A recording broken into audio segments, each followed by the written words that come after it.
Good afternoon, Mike. Thanks for taking the time for this meeting. I was checking your website yesterday and I saw some very impressive results for last year. I was wondering, what are your objectives for this year? Well, if we look at our revenue growth objectives for this year, we aim at an equal growth as last year, 10%, in which 6% has to come from organic growth and 4% has to come from some major acquisitions that we're planning on this year.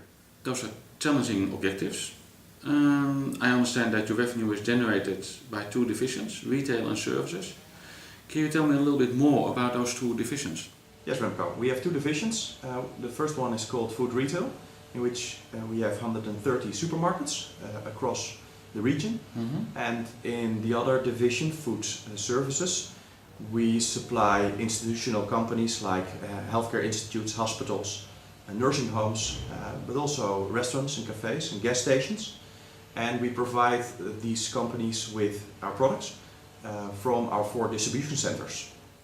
I understand that food services supplies a wide range of customers. What does that mean for your assortment?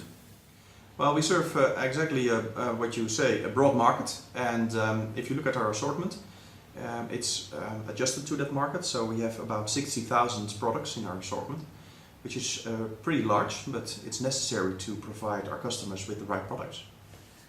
60,000, that is a lot.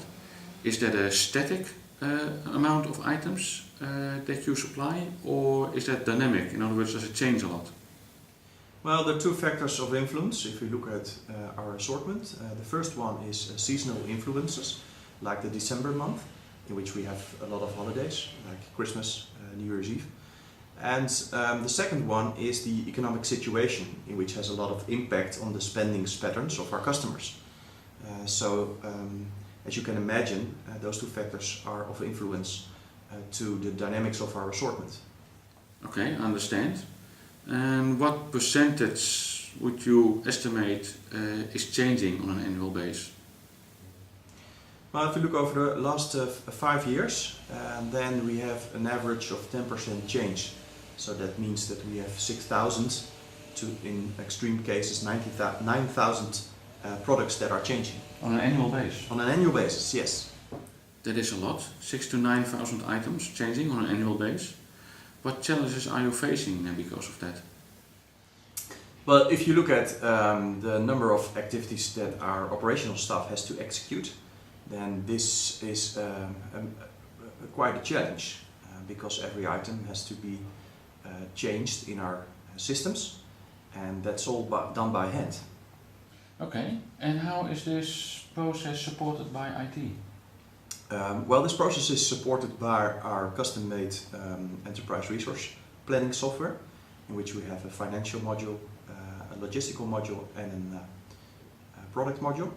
And we have our own software development team, which consists of 30 software developers who develop and maintain our software. So on one hand you have operational employees that execute these changes. On the other hand, you have developed yourself an application which holds the functionality to enable that. Is the business satisfied with the way how IT is supporting this process? Well, they're not quite satisfied at this moment.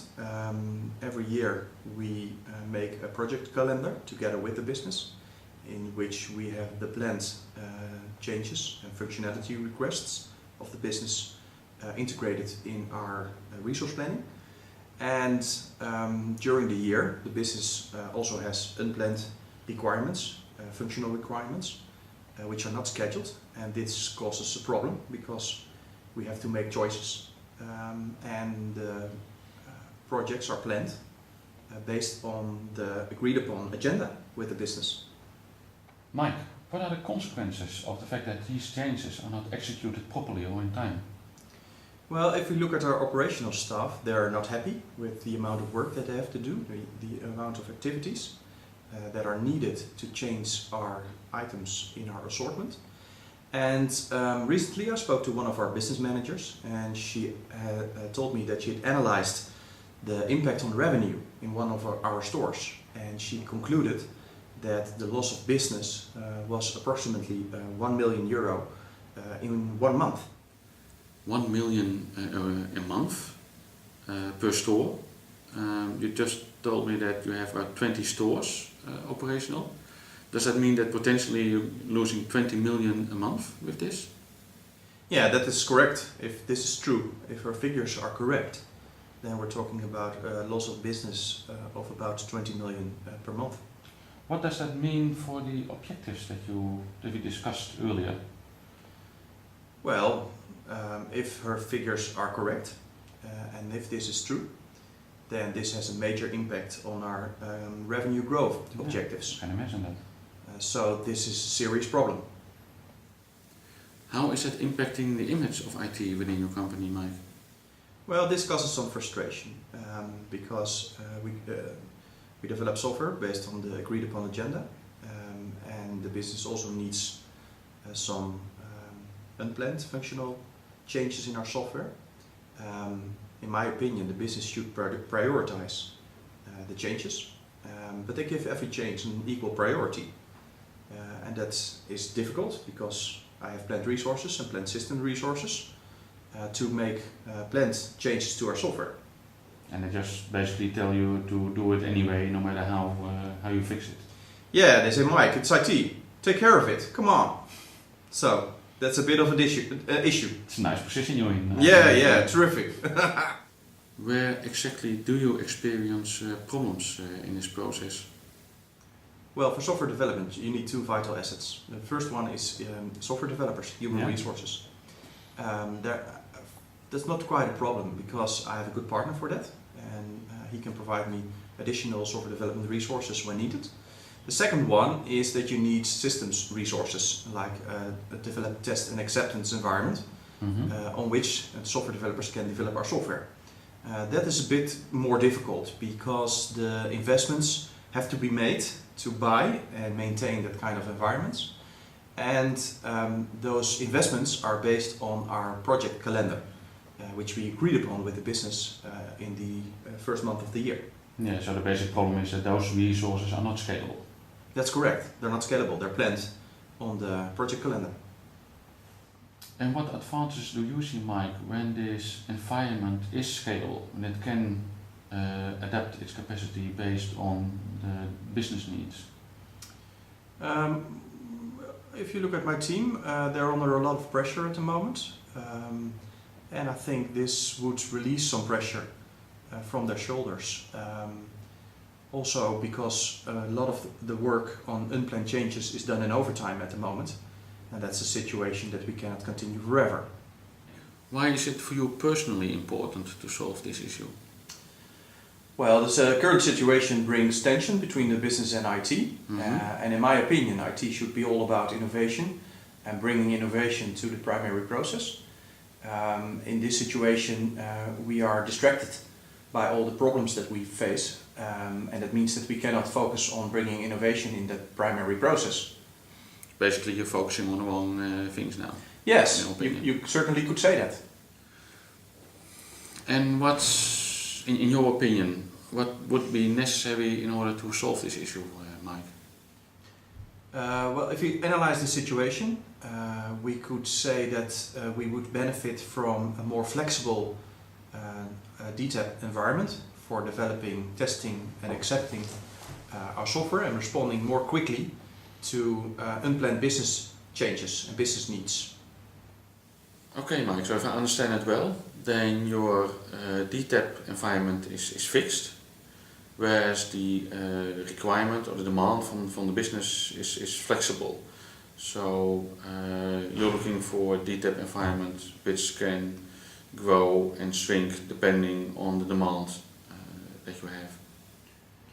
Yes, I think that would be an ideal situation where our developing and testing environment can move along with the business, and we can facilitate the business with a more flexible environment in developing software based on their functional requirements. And do you already have an idea how this can be solved? Well, I talk a lot about this subject with my systems manager, and he is very enthusiastic about cloud technology. But what I'm wondering is how we are able to facilitate our security needs and security policies in such a hybrid environment. If we use cloud technology and we also use on-premise technology, how do we lay our security needs and policies across both environments? That's, I think, a big challenge. Yeah, I can imagine that security is very important, in particular, of course, in your environment, in your business. Can you be more specific about the requirements you have concerning security? Well, we have to comply with all laws and regulations, like the Code of Information Security and the Code of Conduct, but also the laws on privacy. And we are a listed company, so it's important from our shareholders' point of view to secure our customers' information about who they are and what they're buying from us. Okay, suppose these requirements are met, Mike. Are there any other requirements or preconditions that you have for such a solution? Well, I think for me the most important precondition is that there is no capital expense needed for this solution. And I think also that the business should pay for this solution from their operational budgets or however they would like to finance this kind of solution. Okay, Mike, I fully understand that. Who within your company would need to be involved in this decision-making process for this solution? First of all, we should involve our manager application development. He and his team should work on a daily basis with this solution, so it's important that we involve him in the process. And of course our security officer, because we have a lot of rules and regulations to comply to. And I think it's also important to involve the business director of retail, because if someone has to pay for this solution, you rather know about it. So it's important to involve him as well. Indeed. And what are the steps, Mike, that you foresee now that are necessary for us to take before we can make a decision on this? Well, we have some concerns about security and that kind of things, so it's important that we look more in depth of this solution. And I think it's wise to involve some specialists on this subject, maybe from your side and also from our company. Obviously. Second, I think it's important to make a business case and see how we can convince the business in investing in this kind of solutions. We should do that together with the business and with the business director retail. And at last, I think we should also do a proof of concept or a pilot to see how in the daily situation this helps us solving this problem. Okay, clear. When would you like to have this solution in place, ideally, Mike? Well, I think if we would ask the business, they would say yesterday. But to be more realistic and to look in depth in situations like security, I think a 6-month period is more realistic. So about 6 months should be, I think, the right time to make this decision. Yeah, I'm happy you're looking at this from a realistic standpoint. You know, we deliver these kind of solutions, and to my experience with a company of your size and complexity, you do need on average 4 months in order to implement this. That does mean that we, in order to meet your time frame of 6 months, we need a formal decision within 2 months. Is that realistic in your point of view? Yes, it is. We made bigger decisions in less time, if necessary. So I think we are a company that can act very quickly. So 2 months is fine, and I think we can make that decision, which the preconditions are all good and well investigated. Okay, Mike. Well, then I suggest that we take the first step together, make an appointment, schedule an appointment with your specialist, my specialist, in order to come to a detailed solution. Is that acceptable? Yes, I think that would be a very important first step, and I'm looking very much forward in investigating this project further with you. That's great. Do you have any further questions, Mike? No, I have no further questions, and I'm looking forward to proceeding in this project with you. Okay, thank you very much, Mike. Thanks for your time. Thank you for your time.